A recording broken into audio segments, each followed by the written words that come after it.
Allez, salut tout le monde, c'est Fredo du Vapelier. Je suis content de vous retrouver aujourd'hui pour vous parler d'un petit RDTA qui nous vient de chez Efro, le Big Beer. Big Beer qui va avoir la particularité d'utiliser deux cuves bien distinctes. Donc on pourra d'un côté mettre de la banane, de l'autre côté de la fraise pour mélanger les deux saveurs lors de l'inhalation ou de l'utiliser en simple coil également. Donc on va se passer tout de suite en gros plan pour voir un petit peu le montage et voir comment est fait la séparation des deux cuves. Je vous dis à tout de suite. Allez, de retour en gros plan pour voir le Big Beer d'un petit peu plus près. Donc lors de la réception, classique chez Efro, la petite boîte en carton où on va retrouver leur gamme, enfin leur nom et pro. Big Beer avec un ours représenté, donc là c'est total raccord avec le nom du produit. Un scratch code pour vérifier de l'authenticité, enfin un flash code là pour le coup, pas un scratch. Une petite mise en garde. Tous les logos nécessaires pour l'Union Européenne. Et donc l'atto en lui-même, vous ne le jetez pas à la poubelle.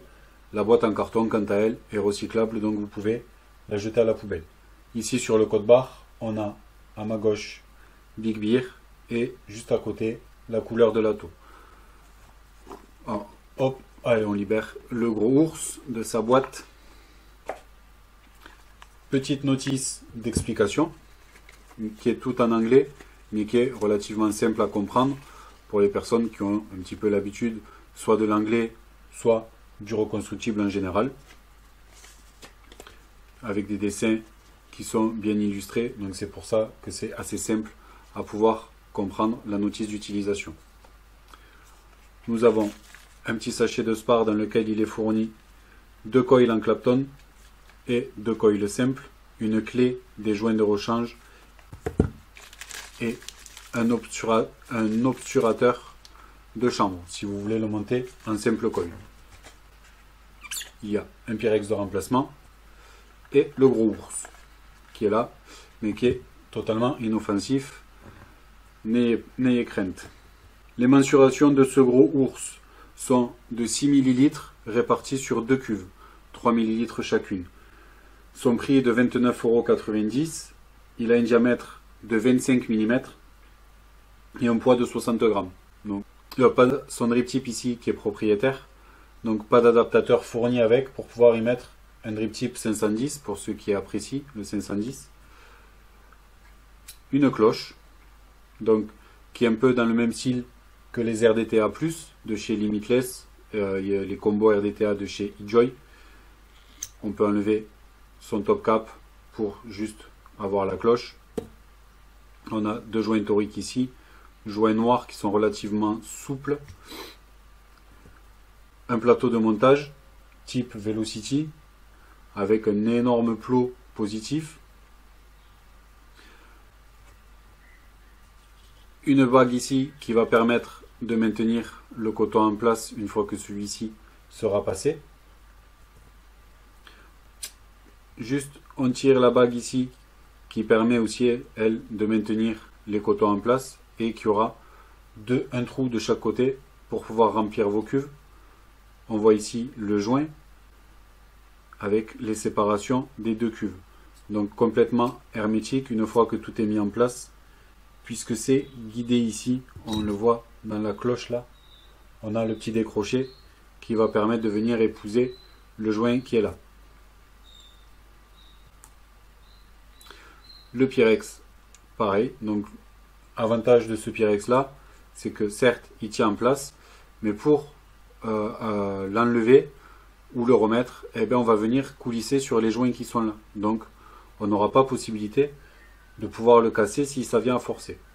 On a son pin ici qui est un petit peu réglable et lorsque lui sera desserré, vous aurez possibilité d'enlever le plateau aussi du haut. Allez, du temps de remettre tout ça en ordre, faire un petit montage et on se retrouve. Allez, c'est parti pour un montage. Donc ici, côté négatif, on voit bien les deux plots. Côté positif aussi. Donc on desserre ces 4 vis. Voilà. Une fois les 4 vis défaits, on va venir positionner son coil. Donc, coil que j'ai préparé au préalable en inox 0,5. J'aime bien l'inox sur ce genre d'atto. Ça a une vape qui est relativement douce, pas sèche, assez ronde. Donc j'aime bien. Sur les RDTA aussi, c'est plus ou moins les coils que je vais utiliser. Donc une fois que son coil est passé, d'un côté on va mettre une patte en haut, de l'autre côté sa patte en bas. Et on vient bloquer ses vis. On reste assez éloigné des plots tout en conservant l'espace suffisant pour ensuite, lorsqu'on va refermer sa cloche et qu'on va venir tout mettre en place, qu'il n'y ait rien qui ne vienne toucher le coil. Donc on a à peu près 3 mm d'espace. Une fois que la deuxième résistance est mise en place elle aussi, on va faire chauffer ces coils pour s'assurer qu'ils rougissent uniformément de l'intérieur vers les extérieurs. On fait chauffer doucement, on met des petits à-coups, ça va les faire colorer. Voilà. Là, niveau chauffe, on est pas mal du tout. On a une valeur de 0,28 ohms. Passage du coton, comme sur un RDTA de chez Limitless ou de chez Joy. Donc moi j'utilise la Fiberfrix Cotton Blend densité 2. Je sais, je vais devoir en changer dans pas longtemps puisque ça va commencer à devenir introuvable. Donc eh bien, on s'adaptera, on mettra autre chose, on s'habituera à un autre capillaire. Là, et comme sur les Limitless, on va venir couper son coton au ras du Pyrex. Pas besoin de vouloir le couper plus bas, ça sert à rien, puisque le liquide remonte quand même par capillarité. Donc il n'y aura pas de souci de dry it ou de coton pas imbibé, puisque ça remontera toujours. Une fois que le coton est mis là, on le fait descendre en suivant les rigoles qui sont sur le côté.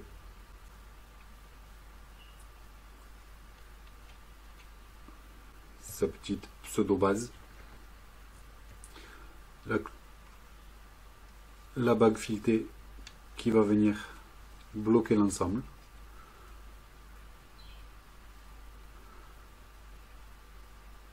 Et à l'aide d'une petite pince,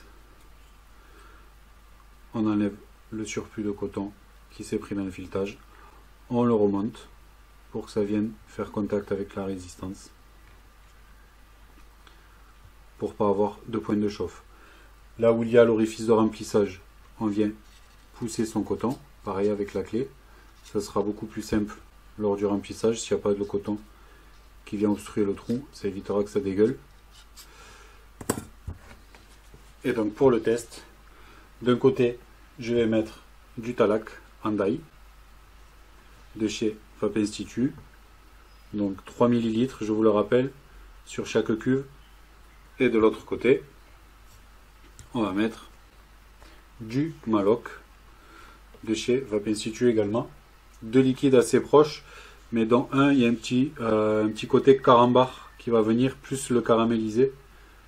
Le mélange des deux est assez sympathique. Allez, plus qu'à tout refermer. On va se repasser en gros plan pour un petit test vape. Ça switch. Allez, on referme ça.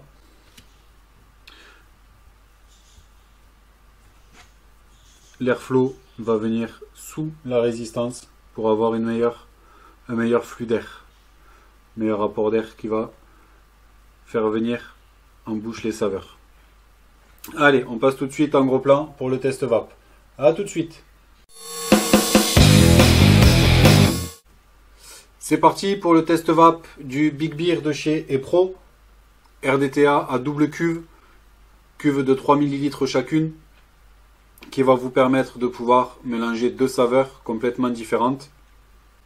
Vous pourrez faire le mariage que vous souhaitez. Après, à vous de voir si le rendu vous plaira ou pas, selon ce qu'on vient mélanger. Je pense pas que ça soit trop bon. On a son airflow réglable, donc là, il est ouvert de 3/4 à peu près. Une petite puissance de 40 watts.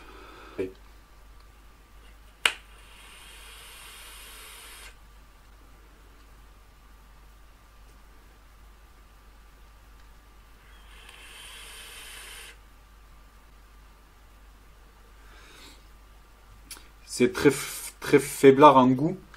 Airflow ouvert de 3/4, on va quand même avoir une grosse prise d'air. Donc méga aérien.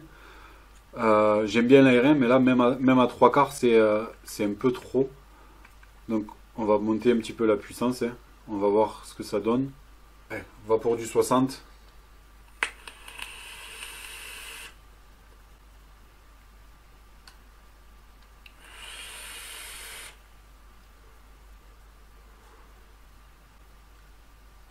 « 60 watts, il les encaisse aussi. Ça chauffe pas. La vape n'est pas méga chaude, tout juste tiède. Mais les saveurs, pareil, sont quand même diminuées, contrairement à d'autres atos. C'est un petit peu plus haut encore pour voir. Ouais, 75, on va voir.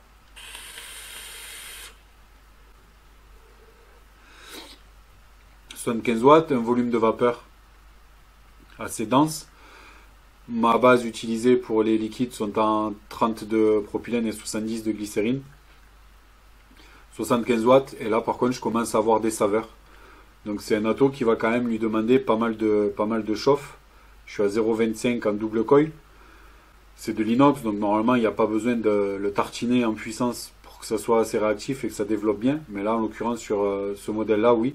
Si on veut avoir des saveurs sur ce modèle-là de Clairon, on va être obligé de monter en puissance. Donc c'est pas trop un ato qui va se diriger sur tout le monde, ça va plus être un ato prévu pour les personnes qui aiment bien tartiner en puissance, qui aiment bien avoir une haute puissance, du coup pour avoir un gros volume de vapeur, avec des saveurs qui s'en accompagneront. Après aussi, du fait du double cuve, ça va être à vous de voir par rapport à votre dosage coton, si vous allez être pile poil, puisque s'il y a une cuve qui vient se consommer plus rapidement que l'autre, soit vous aurez un petit peu faibli au niveau du dosage coton, donc un coil aura plus de coton que l'autre, soit vous aurez une résistance qui va rougir un petit peu plus rapidement que l'autre. D'où après cette différence à l'œil nu de la quantité restante de liquide dans les cuves. Mis à part ça, son airflow est réglable, donc c'est plutôt pas mal. Pour ceux qui veulent du serré, on pourra avoir du serré. Là, si on ferme entier, fermé quasiment entier, c'est relativement serré. S'il y en a qui veulent s'essayer dessus. Et ouvert à fond, par contre, là, c'est un cyclone, c'est une tornade. Je sais pas si vous l'entendez. Donc du coup, volume de vapeur aussi plus gros, puisqu'on va venir mettre beaucoup plus d'air, donc volume de vapeur plus important. Je regrette un peu que son drip tip, il n'y ait pas d'adaptateur fourni pour pouvoir mettre un petit drip tip 510. Après, son look est sympa. Des doubles cuves comme ça, j'avais vu moi à l'époque un Vivi Nova qui était à 2 étages, par contre avec double résistance, donc on pouvait mettre une saveur dans une partie, une saveur dans l'autre, pour avoir un rendu de vape sur 2 saveurs mélangées, beaucoup moins important que sur ce type de RDTA là que j'ai aujourd'hui. Donc je ne suis pas convaincu à 100% par cet ato, il me laisse un petit peu sur ma faim, et il obtient une note de 4,3 quand même. Puisqu'après, voilà, c'est que mon avis personnel, on essaye de se projeter un petit peu sur l'avis de tout le monde quand on va faire la revue, puisque un ato, ça va être comme un liquide, ça va pas me plaire, mais ça va pouvoir plaire à quelqu'un d'autre. Après, la qualité des vis est bonne, les joints sont bons, j'ai pas eu de fuite, même en le couchant, j'ai pas eu de fuite. C'est pratique pour faire son montage, pour enlever la bague, donc sa note est relativement justifiée. Et bien voilà, c'est terminé pour aujourd'hui. Je vous dis merci, passez une bonne journée ou une bonne soirée. Je ne sais pas à quelle heure la revue sera publiée. Je vous dis à très bientôt. Bye bye.